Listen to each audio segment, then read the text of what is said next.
In the world today, many acting Christians are in dispute with one another about creation and the age of the earth. However, there are also many who don't even think that it matters. We must refute this type of thinking and come to a clear conclusion about which ideology of creation is the most realistic. Moreover, the one that aligns with the Bible the most. Within this video, I will defend the young earth creationism view, or other known as the 24-hour day view. While defending this, I will speak charitably about the other ideologies presented to us and explain their fallacies.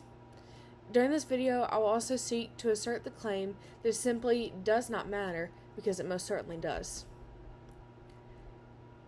The way that we view Genesis, especially Genesis 1 and specifically verse 1, shapes our entire thought process as a Christian and begins to form our doctrine and theologies without even recognizing it. The idea that creation was formed out of nothing, the doctrine most commonly known as creation ex nihilo, is the only proper starting point for a Christian to start at.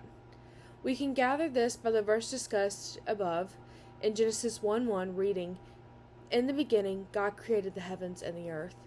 This goes to show us that in the very beginning, at the start of time, God created everything out of nothing. Holding to the doctrine of creation ex nihilo basically leaves us with two creation options, the young earth view and literary framework view. When looking into the literary framework view, we are able to notice that people who hold to this view do not believe in a historical narrative. They believe that the creation story is an extended metaphor. This then leaves us with the young earth creation view.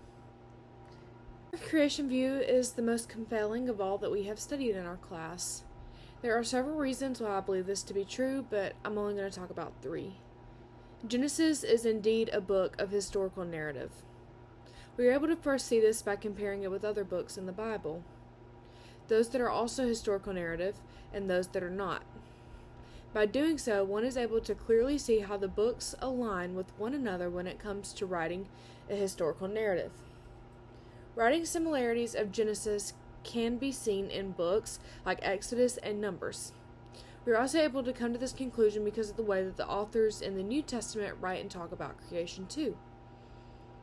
Next, I feel that it is important to mention that the very meaning of the word day in Hebrew literally means day.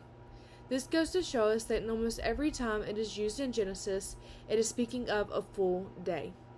With this in mind, we must remember that if God was creating all of these things in matters of days, then that would mean that He was forming it instantaneously, or right before one's eyes. Just as the Bible said, when God spoke, it was created. His words are instant, and because of this, each formation of creation was instant. God produced things that were fully functional from the second of breath of creation. I think that we should also consider that for a very long period of time, the general thought of creation of earth was that it was created for about 4,000 to 5,000 years before Christ. When we take a closer look into the Bible about this topic, one should look at the genealogies found in Genesis.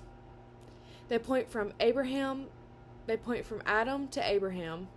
Almost every biblical scholar believes that the life of Abraham was lived out until about 2000 BC.